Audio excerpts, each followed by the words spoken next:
Greetings everyone, in today's video I will show you how to translate WhatsApp message to any language.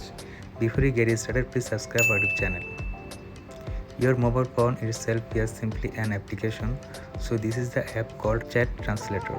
Just you have to upload if you have application, and if you don't have the application you just have to install it from Google Play Store.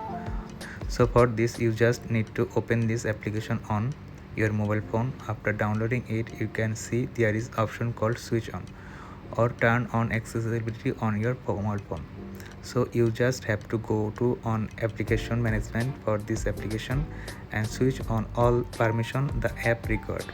And now we will go to our WhatsApp application here, and here is a option called translate on site.